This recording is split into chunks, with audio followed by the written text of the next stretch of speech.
Assalamualaikum warahmatullahi wabarakatuh.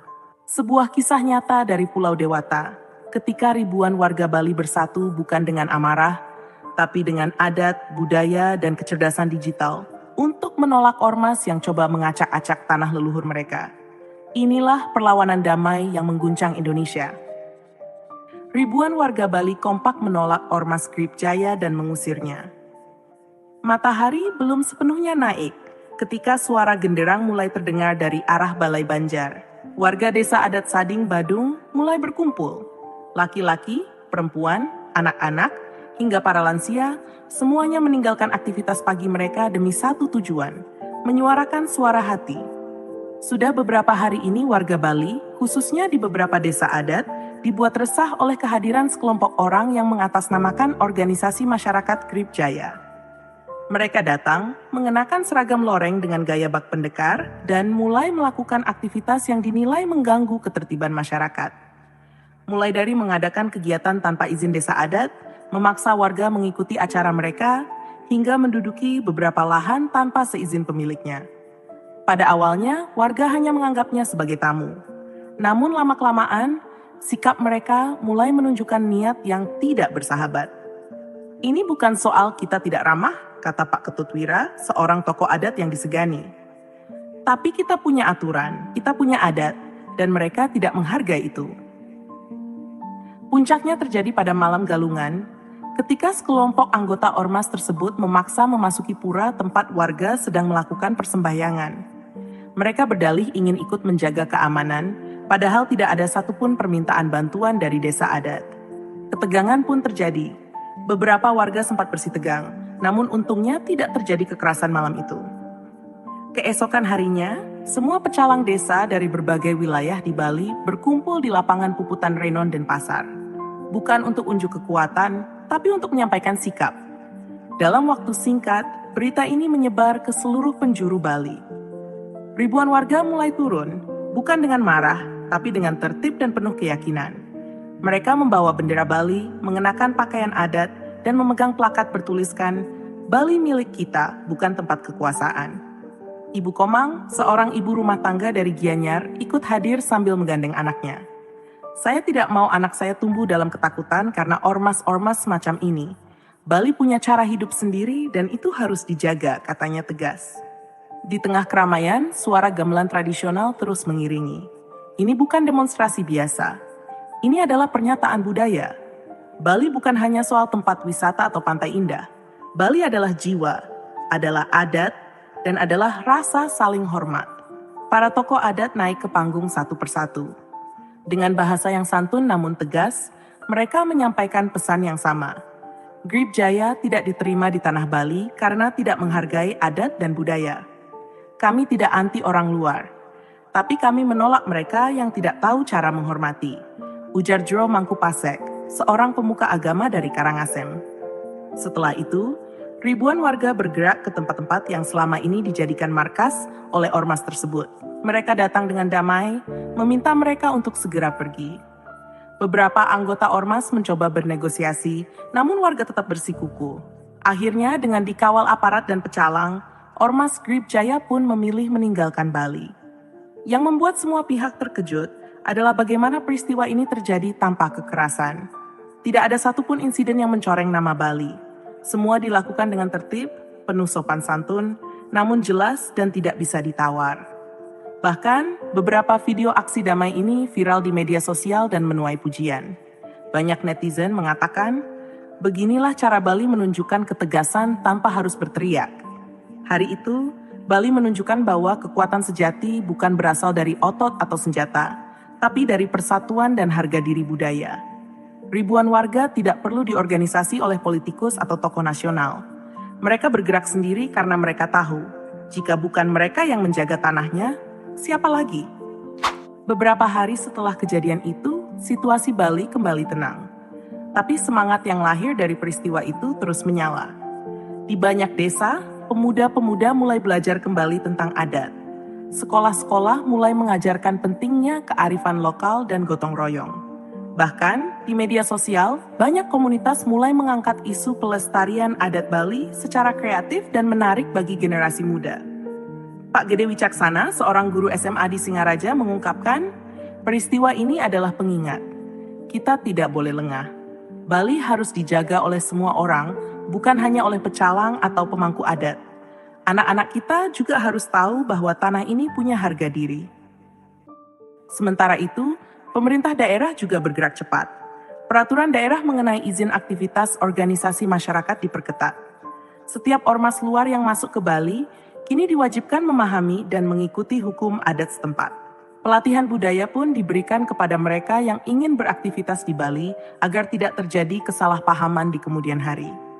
Yang paling menyentuh hati adalah ketika seorang anak kecil berkata kepada ibunya saat mereka pulang dari aksi damai, "Bu, aku bangga jadi orang Bali." Kalimat itu sederhana, tapi memiliki makna yang sangat besar. Itu bukan sekadar ucapan polos seorang anak, tapi sebuah harapan dan kebanggaan yang lahir dari kejadian nyata. Bali hari ini bukan lagi Bali yang hanya dikenal karena wisata. Bali adalah pulau yang dihormati karena warganya tahu siapa mereka, tahu apa yang harus dijaga, dan tahu bagaimana bertindak ketika harga diri diinjak. Dan kisah ini akan selalu dikenang sebagai momen ketika ribuan warga Bali berdiri bersama tanpa kekerasan, tanpa provokasi, untuk satu hal yang sangat berarti, melindungi tanah leluhur mereka dari pihak luar yang tidak menghargai nilai-nilai lokal. Mereka tidak takut, mereka tidak marah, mereka hanya tahu satu hal. Bali bukan tempat untuk ditaklukkan, Bali adalah tempat yang harus dihormati. Kehidupan kembali normal, tetapi bukan berarti warga melupakan begitu saja. Justru sebaliknya, peristiwa itu menjadi titik balik kesadaran bersama. Desa-desa adat semakin aktif melakukan sosialisasi nilai-nilai tradisional. Upacara adat kembali ramai. Pemuda desa ikut ngayah dengan antusias dan anak-anak kini lebih sering terlihat di sanggar belajar tari dan gamelan. Namun ketenangan ini ternyata hanya sementara.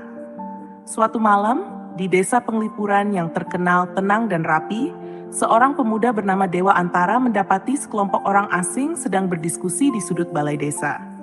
Mereka tak mengenakan pakaian ormas, tapi gerak-geriknya mencurigakan.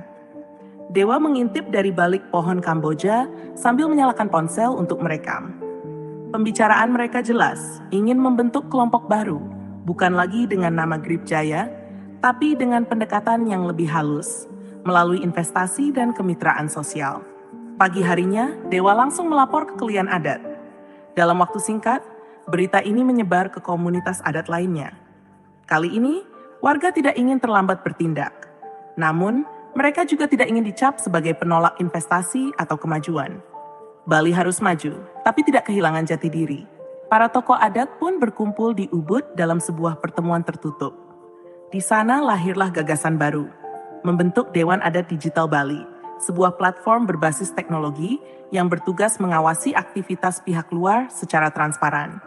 Dengan kolaborasi antara tokoh adat, akademisi, dan pemuda IT Bali, sistem ini mampu melacak organisasi atau perorangan yang melakukan aktivitas di desa-desa adat, termasuk asal-usul dana, izin resmi, dan afiliasi.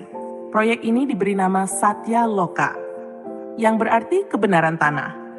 Dalam waktu 2 bulan, sistem ini mulai digunakan secara resmi di seluruh kabupaten.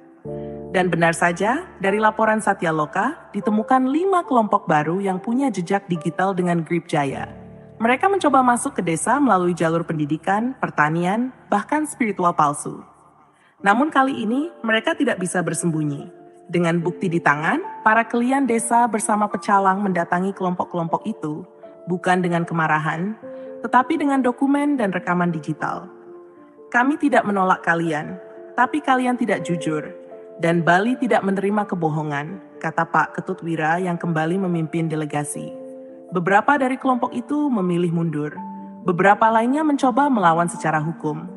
Tapi Satya Loka dilengkapi dengan tim hukum yang solid. Mereka membela desa dengan data, bukan amarah. Kasus demi kasus dimenangkan.